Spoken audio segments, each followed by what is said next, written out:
Professional Women Personal Stories with me, your host, A.Michelle Blakeley. And although we hear often about success stories of women entrepreneurs, rarely do we get an inside look at the personal challenges that came with achieving that success. Professional Women Personal Stories is a series of interviews with women entrepreneurs who have had a life-changing experience that led them to start or grow their business or to simply discover, embrace, and live their purpose. And today our guest is Susie Garcia. She's an award-winning dietitian, the founder of Nutrition for Your Lifestyle, and the co-author of Psyched to Be Skinny and the Right Marketing. Start the Right Marketing.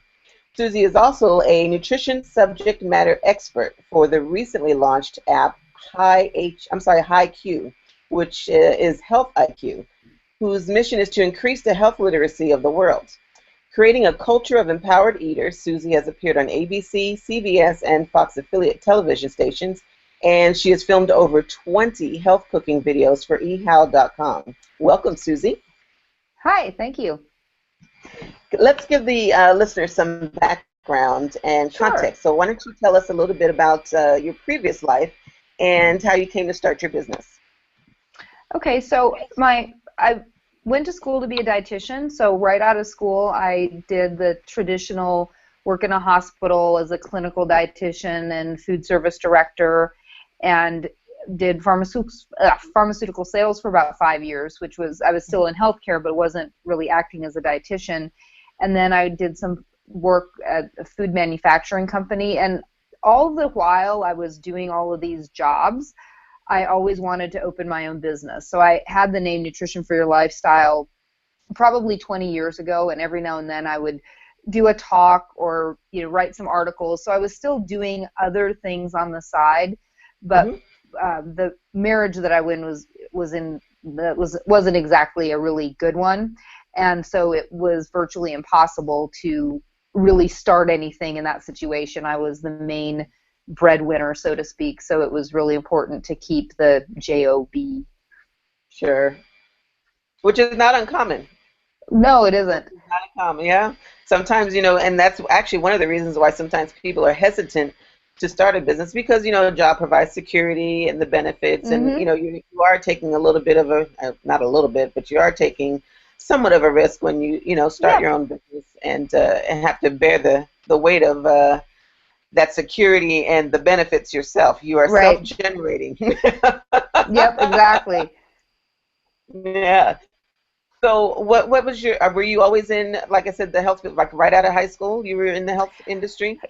Well, I went, it's a great story. So when I decided I was going to go to college, I knew I was going to go to school, and I wanted to major in marketing. And my mom was like, marketing? What are you going to do with that? It was just not something that made sense. And I grew up in North Dakota, so it was very traditional, teacher, doctor, dentist careers. And she said, well, you need to have something to market. And I said, okay, what? And she said, well, food. Everybody eats. And you always did really good in the food fair for 4-H. And I was like, okay, that sounds like a great idea, Mom. And so that really is how I ended up picking food and nutrition. And I started out in food science because that was the hardest. So I thought, well, then that means that I would be the smartest if I do the hardest degree. And ended up switching to, I knew that I was not destined to be in a lab, not working with people. So I switched over to food nutrition and got a minor in business and had a minor in music. So it just, obviously, I had an aptitude for it. Otherwise, I wouldn't still be doing it. Sure. There's so many people that go to school for one thing and they end up not doing anything even remotely close. But it definitely, so it definitely is something that, I love it. And so that's how I ended up with that, and just did the career path, like I said, the kind of traditional plan at the beginning. And it was good. It was good experience, but it definitely wasn't everything that I wanted to do with my life. What was the catalyst that gave you the courage to actually start the business, to come out of the traditional workforce and to really just kind of go ahead and take a stab at it and go your own? It was, when I came to California, it was essentially to be house sitting for my aunt and uncle for 1 month, and that was 8.5 years ago. So I didn't ever. So I'm not still house sitting for them, but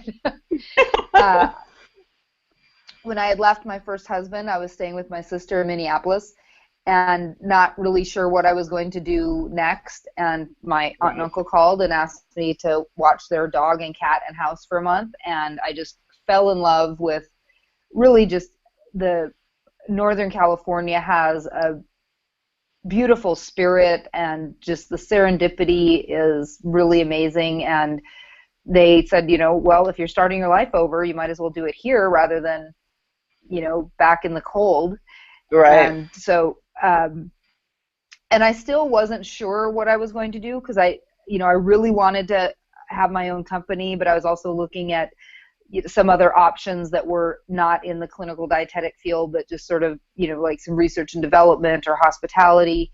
And again, my cousin had been seeing a dietitian, and so they gave me an introduction to her, and she said, oh, well, you can get on with this insurance company, you can get on with that insurance company, and there aren't that many private practice dietitians. So it was kind of like I wasn't quite sure, and then the door opened, and so then it was like, okay, this is what I'm going to do. I'm just going to dive right in. And so I got on a couple insurance plans, and then I ended up getting some contract work with a company called Guggenheimer, and they do Fortune 300 cafeterias. And so they flew me up to Nike. I did the menu validation at Genentech, did some work with Countrywide when it was still around. So a lot of really good, fun stuff. And then also taught at the Culinary Institute out in Napa. So really, again, it was just that serendipity of, things falling into place. Like so when I was teaching, so when I was in this, okay, I'm not quite sure what I'm going to do. And so I was drove up to Napa and was dropping off resumes at some of the spas, because I thought, well, maybe they need a dietitian. That sounds like a great place to work, at Meadowood or something. Right. And right. I was turning the corner, and out of the corner of my eye, I see this Culinary Institute of America. I thought, oh, well, that looks like a fun place to work. So I had another resume folder, brought it in, and so this was, it was August of 2006. So this would have been in September once I knew that I was staying. And I got a call from them the next January saying, oh, we got your resume for the position that we have posted. I'm like, I didn't even know you had a position posted. So some fantastic person held on to my resume because I didn't even know that they had anything posted. So that's sort of how my whole life has been here since I moved to California. I love it. Opportunities abound. Yes.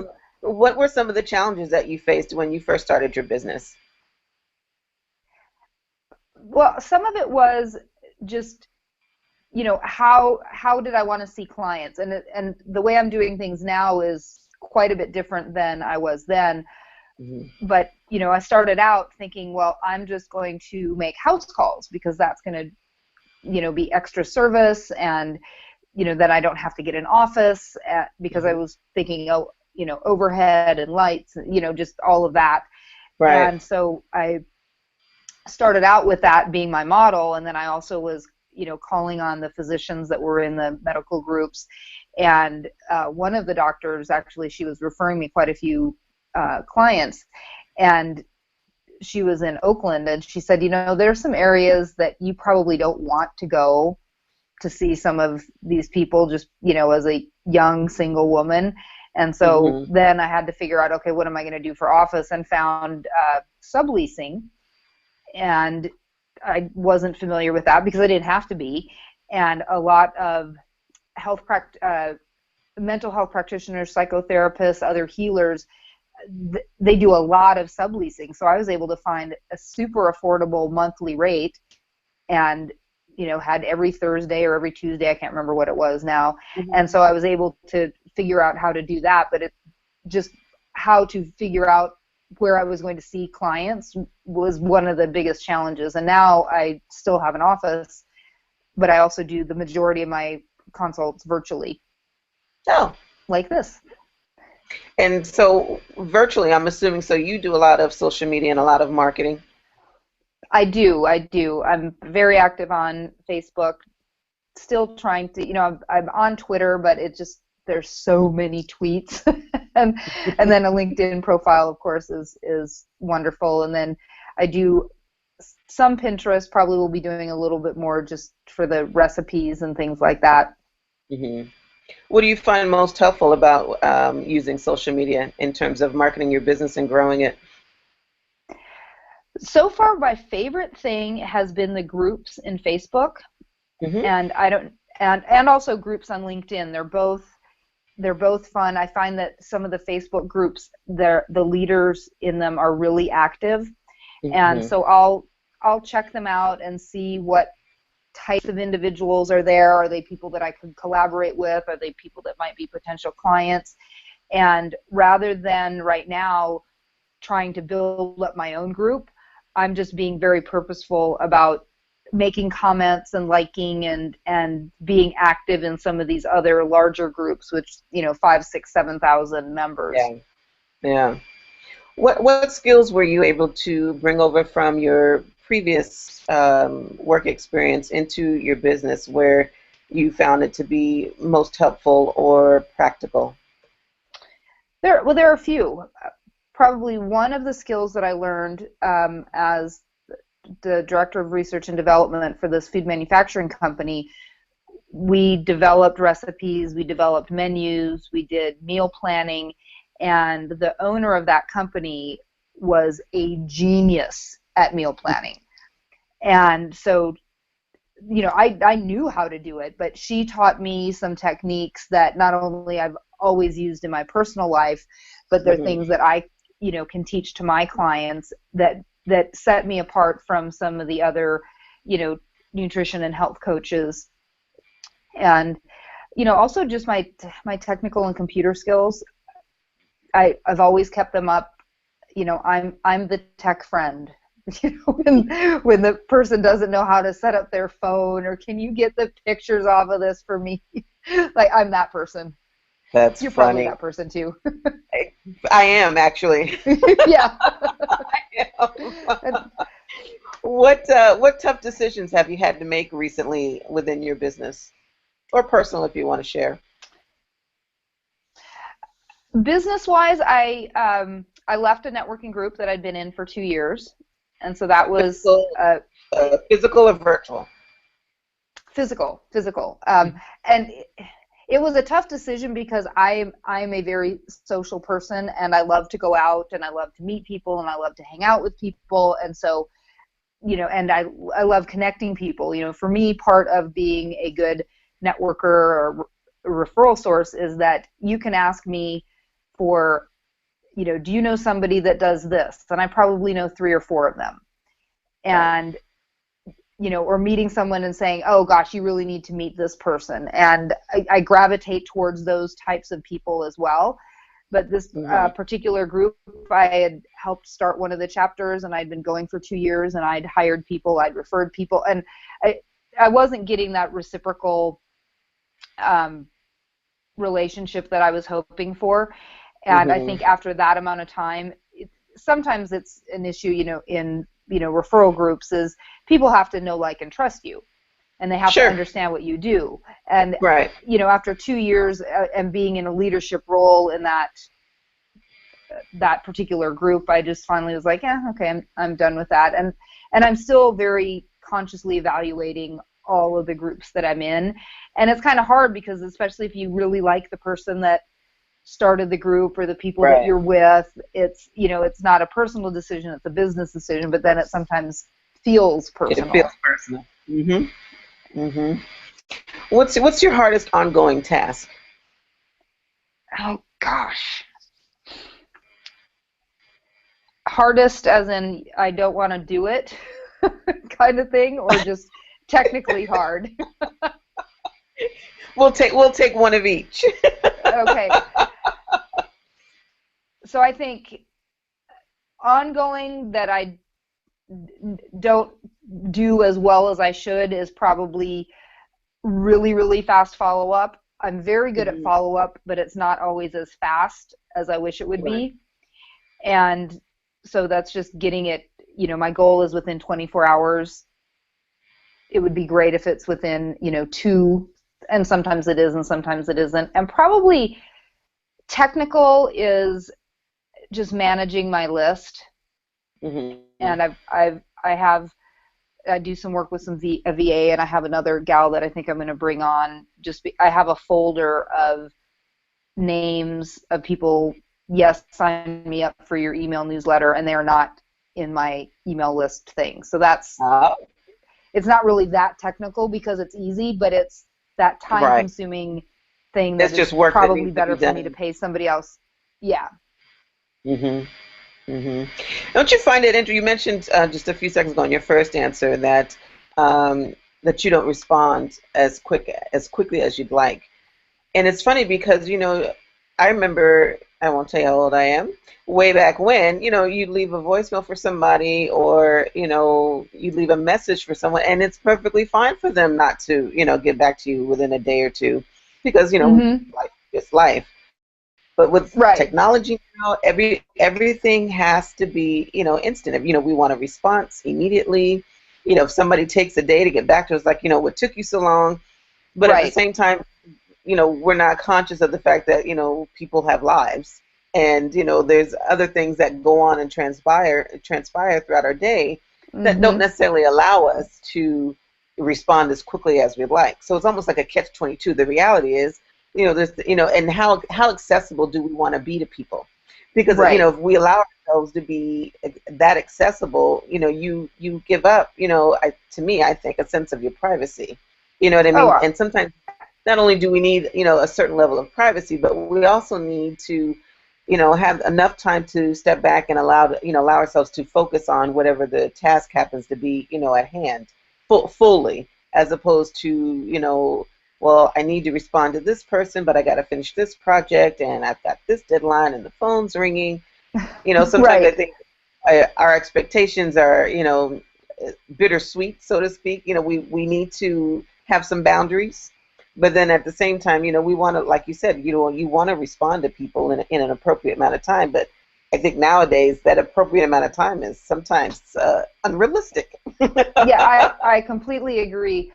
Well, and then you have the, the shiny object syndrome of an email coming in, or a text popping up, or a Facebook something. And I definitely am disciplined in, I'll leave my phone in another room if I've got a project deadline. I don't even want to hear it ring or be tempted to peek at it or anything like that. So I'm good about that. But again, somebody sends you a text, they think that you're going to reply in 2 seconds. Yeah. And I have some clients, sometimes, they'll say, well, I can't disconnect. I'm constantly working, 8, 7 o'clock at night, 8 o'clock at night.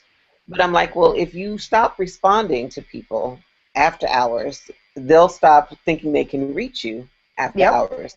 So sometimes it also has to deal with, you have to train people, for lack of a better word, on how and when you want to be treated. You know what I mean? Yep. No, and you train people how to treat you. And if they can expect an email reply at 10 o'clock at night, then they're going to email you and wonder why they didn't get it.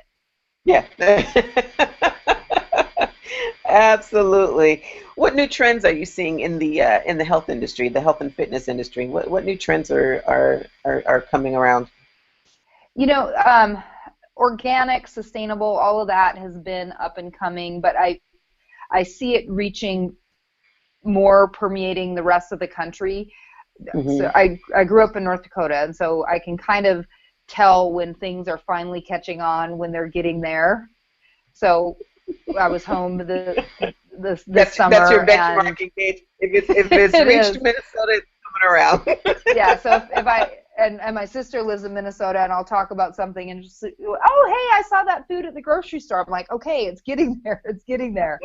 But that's always becoming more and more popular, more of a concern. I think, paleo is still really big. Detox is big.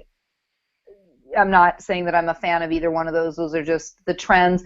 And to be honest with you, in the health industry, especially in the diet, the dieting industry is a multi-billion-dollar industry. Yes. So in a way, nothing really changes. And one of the reasons that it's that billion-dollar industry is because all of these entities, whether it's a supplement company or a weight loss program or whatever, they're offering a lot of quick fixes.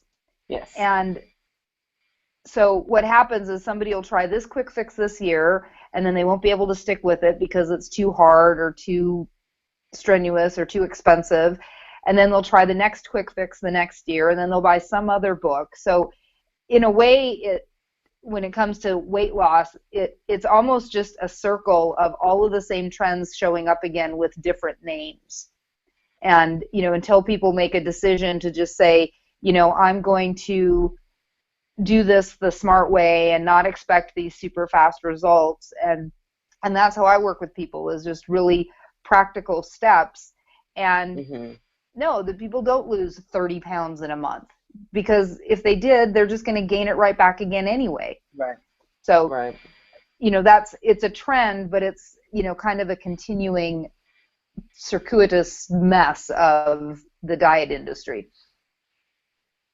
And I think that has been going on even as long as I can remember. Even when I was in school, it seems like every year, these diets, these different diets show up, and then the next year it's the same thing. It's just called something else. Yep. So I think it's more of a marketing issue than it is anything that really has to do with helping people be healthy and make healthier choices. Yeah, you have two books. I do. I'm sorry, go ahead. Well, I was going to say, I think that, there's definitely the desire to want to help people, but then there's also the desire for companies to have an income. And it just depends. I'm not saying that companies are disreputable. It's just that they appeal to that quick fix society that we have. Mm-hmm. You have two books, Psyched to be Skinny and Start the Right Marketing. Tell me about both of those. Sure. So Psyched to be Skinny is a book. It's how to stop emotional eating, enjoy healthy weight loss, and keep it off for life. And I co-authored that with Dr. Denise Wood. She's a doctor of clinical psychology. We actually went to high school together and reconnected at a class reunion and realized that both of our clients had a lot of the same issues. She's dealing with their emotional problems and realizing that it's causing them to not be as healthful in their food choices. And then I'm dealing with, people wanting to lose weight or have gotten diabetes, and they have a lot of emotional thought processes that are sabotaging their success. So we have 10 different types of eaters. We have a bored eater, anxious eater, recently dumped eater, what is the other one? Period eater, which that one applies only to girls, and the situational eater. So each chapter has, she talks about some of the cognitive therapy options and exercise, and then I talk about foods that are going to be best suited for that type of eater, and then give some suggestions and a recipe in each chapter. And then we have some sample meal plans in the back. And what we found is that most people will resonate the most with one or two of the types, but a lot of us go back and forth and, have been one eater or another at several times. And that the goal is to take the information from that particular eater that resembles you the most, but realize that it's just a few steps in it, and it's a thought process. It's how you say things. It's how you are mentally, talking to yourself about food that makes the difference. Interesting. Speaking of, and you can correct me if I'm wrong, and I'm sure I am. I noticed, like, when I was younger and I was growing up, people had food allergies, but usually it was like, peanuts or bee stings or, right. Just real, very rarely would you hear somebody had a food allergy. It seems like every other person that I know now has food allergies. They're allergic to gluten. They're allergic to peanuts. They're allergic to soy. What are your thoughts on this hyper increased activity of people and food allergies? Are these real or imagined? Yeah, it's probably a And little I bit know of both, everybody's but different. Mhm. yeah, and I think it's more real. Actually, I have a colleague in Berkeley, and she put together a great newsletter article explaining it, and it was talking about, just how people are allergic to the things that they crave. Because what happens is, if you and there's a couple reasons for food allergies. Some of it is just that food is in less of a natural state, and we've got a lot of people that are eating, for lack of a better word, crap. And so it's, causing some reactions in our body because it's not natural, and then that decreases your sensitivity to other toxins. Because if you're eating poorly and you're getting some inflammation, you know, levels throughout your body, then your body's fighting the inflammation instead of your immune system, and so that's one reason that could happen. Another thing is, if you limit the amounts of foods and you're really strict on what you allow yourself to eat, then you tend to become more allergic to those foods because you don't have the wide variety. And then the other occasion is, I don't know if it's occasion, another situation, especially if you're craving foods, is when you initially eat something, and if you have some type of allergy to it, your body will actually release the same chemicals you release with, for example, if you take morphine. And so you get this high, but the problem is that the high is causing all of these other allergies, allergens to exhibit themselves, and so then over time you end up developing an allergy, and you aren't getting that rush or that high. I'll send you the newsletter because that explains it much better than what I just said. Like, totally cut that. That's perfectly fine. It's perfectly. I just found it. As when I think about it, I'm in the grocery store and I'm looking. And I don't have I don't have any personal food allergies, but it just seems that I hear every day. There's just more and more. If it's the label or it's the marketing or just things in general with regards to food is very allergy focused, so to speak. Or it addresses various allergies, fat free. Now it's allergy free. It seems like maybe when I was coming up, everything was a fat free issue or a salt free issue, and now or sodium. And now it seems to be whatever somebody's particular allergy happens to be. So it's just, but you do gluten or dairy. Yeah, because food really isn't like it used to be, and it is manufactured in God knows all kinds of different ways that we aren't necessarily eating what we're eating. So that does make a little bit of sense to me. What's a day in your life like, Susie, as a dietitian? What's I know there may not be every day is the same, but what's a typical day like for you? So a typical day is I get up when I wake up because I'm very protective of my sleep, and I don't usually schedule really early appointments because I don't want to have to wake up early. I mean, if it's a necessity, I do. If I've got a TV appearance on, the morning show, I will. But that tends to start my day a lot better than a yanking alarm clock waking me up. And I do probably at least 30 minutes, if not an hour, of things for myself before I start diving into work. I make sure I drink water first thing in the morning. I'll have some tea. I'll do a meditation. I might make a to-do list, just sort of the things that I want to focus on and prioritize. But I've been very intentional about not just diving into my email right away or, getting into where I'm having to do stuff for other people. I want to make sure that I take care of the priorities that I've set first. And I've also just recently, it's usually something that I do before noon. I've been doing this Tabata 4-minute exercise thing. And I don't know if it's for Tabata. Tabata. So it's high intensity interval training. So if you've ever gone to a boot camp or CrossFit or something like that, somebody's made you do it, and then you like totally hate them. But it's you do the exercise for 20 seconds, and then you rest for 10 seconds, and do the exercise for 20 seconds. So it takes 4 minutes, and the app that I found it has 8 different exercises. Some people will pick 4 exercises and just do, jumping jacks, 20 minutes on, 10 minutes off. So they do it 3 times in a minute. They might pick push-ups, but it's a kind of fast and easy way to get your blood flowing in the morning. I'm not a morning super exerciser because I sleep until I wake up, and then I do all of that stuff. And so, the earliest I'm going to work out is 11. I'm just not that 5 in the morning person, and exercising then. But I do make sure I get in, but I'm finding that by having a little bit of activity earlier, I'm getting a lot more benefit when I go run later. Have you always been that way? In terms of waking up when, on a natural clock?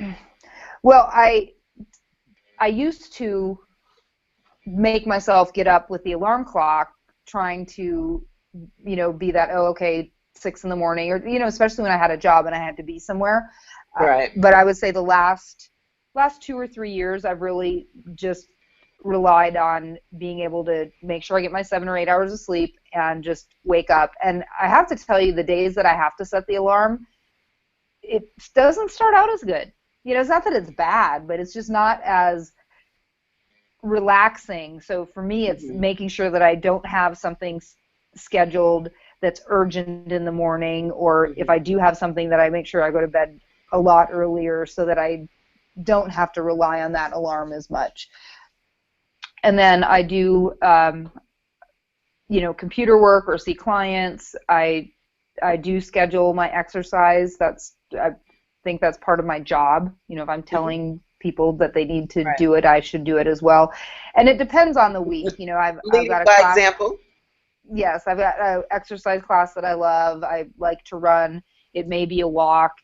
There are days where it might be that 4 minutes is all I get in, depending on, how many meetings and clients, because then you still have that, okay, I've got this to do, and I don't want to go get sweaty and then have to take another shower and all of that. So, I might cram extra exercise in on the weekend.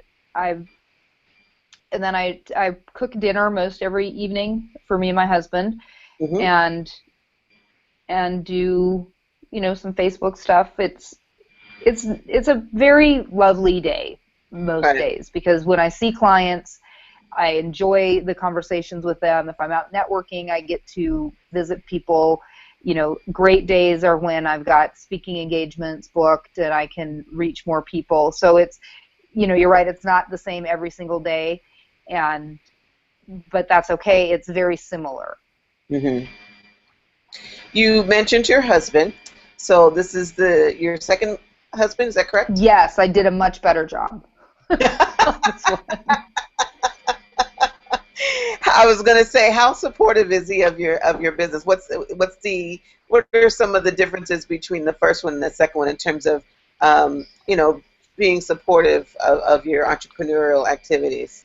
Well, the first one, I call it a bad movie I saw a long time ago. It was, he's an alcoholic, abusive, and so I can't even really go there about being supportive or not, because it was just such a, literally, I can't believe that I stayed in it as long as I did. I think there's something about many of us, especially women, is that we always hope that it'll get better. And you hope that this time when he says, okay, I won't, that will never happen again, that it really won't.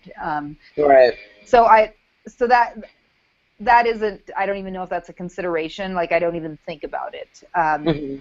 My current husband, Dave, he's an entrepreneur. He owns his own landscaping construction company. And actually, the only time that I wasn't in healthcare is, so I started my company in 2006, met him, and then for about 4 years, I did my thing for about a year and a half or two, but then I started helping him out with his company. So I was director of marketing for about 4 years, and really didn't see any clients because I wouldn't have been able to serve them very well. But and that definitely, the skills I learned there as the marketplace changed with insurance and everything, we did our own 30-minute infomercials. I did a lot of analysis of all of the different ways that you can advertise and how much does radio cost, how much does TV cost. So that was really helpful when then he reorganized, and so it was a smaller company, just him and a business partner. So then I was able to go back to my business, which is great. It's like I didn't realize how much I missed it until I went back, and I was like, oh, okay, this is it. And so he is super supportive of what I do, although in a way he doesn't fully get it because it's so different than his businesses, saying, well, I'm going to go do a talk, and then I'm going to make an offer from stage, and then some people might buy it, and then here's this digital product that I'm making. I mean, it's a lot different than, and when you start getting in this space and you're, listening to the Bill Barons and the Brendan Burchards and the, Kendall Summerhawks and all these people that do all of this kind of stuff. Mm-hmm. And, it's like, oh, well, that's just what everybody does. It's very common, and especially like the people that I network with, it's all the same thing. And, right. And his is a much different model because, you can't necessarily sell an installation of your driveway in a PDF. Right. But as far as, just being supportive of, the things that I do and encouraging, definitely he's fantastic. Do you think that you found your purpose? I do. And it's coming more and more to be, like I have a meetup group and a Facebook page, and just sort of my motto is living healthy is fun. Mm-hmm. And I'm really finding that matters to me because I get so many people, I tell them what I do, and it's like a confessional or something like, oh, I ate McDonald's yesterday, or, well, usually I do. And it's like, well, whatever, you did what you did. And I mean, I like to eat, really great tasting food, and not every single thing is quinoa and kale, right. But that might be something that I would try at a restaurant that's a new dish or whatever, but, I am in really good health. I'm in good shape. But I still eat a variety of foods. I still enjoy a nice glass of wine. And so you don't have to be this rigid, strict person to be healthy and still have fun. And I really am trying to cross that bridge and working really hard, especially with business owners, because they sometimes don't have fun, or they go way off the deep end and they're way work hard, play hard, and then it isn't fun because they don't have their health and they feel like crap in between. Yeah. And then I was going to say, then that just becomes another job on top of the job they have. Right, exactly. Yeah. When you think back on what it took to get your business started and sustained and to get it growing, is there anything that you would have done differently?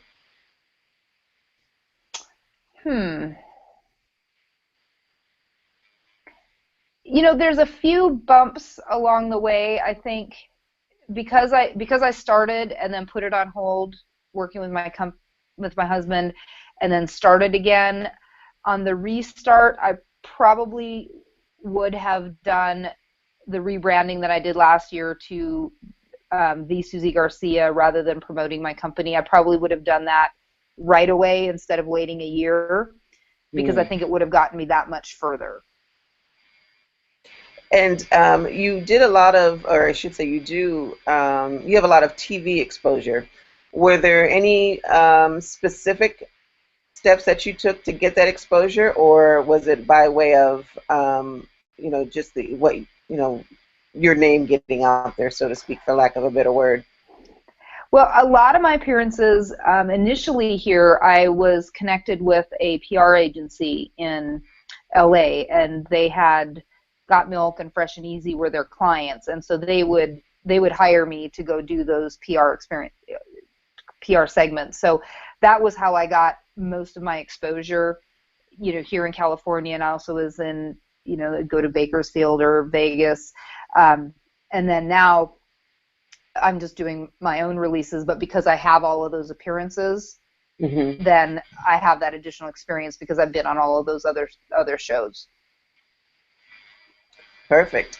Before I let you go, I have a couple more questions, and then I'm Okay. gonna let you go. What would you think would be the biggest payoff from the hard work that you've done over the years with your business? What do you think has been either your most proud moment or the biggest result from some of your efforts and activities? I've got to say, having 2 books come out last year is a really proud moment because I'd had that on my goal list from when I first moved here and was starting over, was to write a book. And both of them, one was a co-author, and the Start Right Marketing I wrote a chapter, and it's called The Health of Your Business. And that one went to #1 international bestseller. So I think really just having that out there as a goal and taking the time to write and get it done, I think that was really a payoff. And another huge reason is because I've been public speaking since I was in 4th grade. Well, actually, no, 2nd grade. My first job was doing radio commercials. So, nobody told me I was supposed to be afraid of it.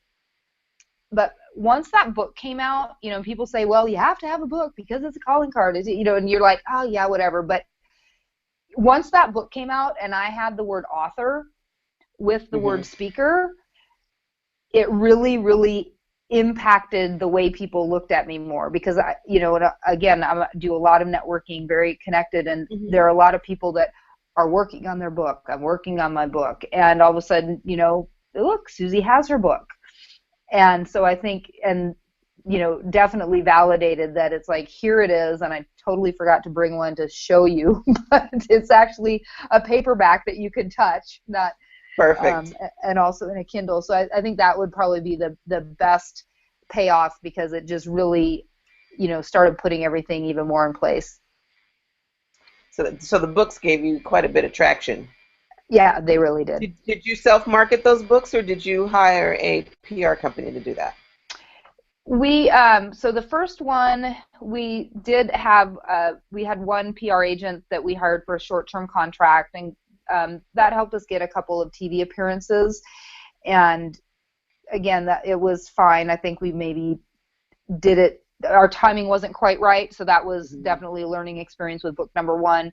The second book, I was a chapter contributor and the main author.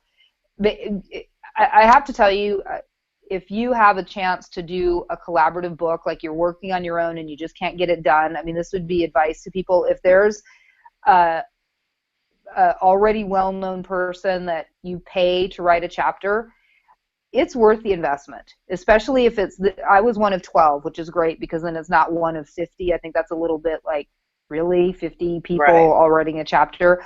But you write your chapter, and then you do some marketing for the release. You're doing your Facebook posts or whatever, but the majority of the launch is handled by that main author. And we went to #1 international bestseller. Wow. The traction and the amount of money that I would have had to have spent on my own book to get that, especially since I was in, relaunch of my career, that won't happen for me for another couple of years probably. And I already have the title, so I can work on other things in the meantime. Perfect. What's next for Susie Garcia? So next is what I'm working on this year is I'm working on a membership site. I'm hoping to get it done first, second quarter. So that's the monthly membership where people are going to get delivered meal plans and ideas and videos, and I'll have it in different tiers. But that's my goal, is to reach as many people as I can with the message of health and wellness. And you can only do so much seeing people one at a time. So speaking engagements and then also having that reach through a membership site is really, it's important to me because I think that there are a lot of other health coaches that maybe don't have credentials, or they're doing the quick fix detoxes and people are just falling off. I mean, I want to give people something that they can be like, oh, hey, that's a great idea. I can do that today. Gotcha. Gotcha. And so, how can our listeners get in touch with you? How can they reach out? And please give us how they can get them. Sure. Okay, so my website is thesusiegarcia.com with the THE in front of it, and they can email me anytime to hello@thesusiegarcia.com. And if you go to the website and if you do /gift, you can actually get a couple of great PDFs that I created. It's my recipe of the year from last year, which are mini veggie omelets. There's a 5-minute easy exercise routine that is, I mean, it's a beginner level. You can make it more advanced, but it's 5 minutes. It's different than that Tabata thing that you're doing burpees and other stuff. And what is the other thing I have on there? There's one other PDF gift on that, and I can't remember, so it'll be a surprise. But you'll get a surprise gift. And then my blog is on my website. Pretty much everything is right on my website, and that's thesusiegarcia.com. Perfect. And that includes the books? The books, yes, you can click on author, and the links to the books will be there, and they are both on Amazon. Perfect, perfect. Susie, thank you so much for your time. I appreciate chatting with you. Thank you for sharing your story and encouraging women to continue on their entrepreneurial journey. And, I appreciate you. Thank you so much. Thank you. That's it for today. Thank you for listening to today's episode of Professional Women Personal Stories with me, your host, A.Michelle Blakeley. If you or someone you know is a professional woman or a woman entrepreneur, and you want to share your story on how you made tough decisions that yielded extraordinary results, please feel free to visit my website at www.simplicitymastered.com, or you can call me directly at 916-287-1432 and find out how you can be a guest on another episode of Professional Women Personal Stories. Until next time, stay woman strong.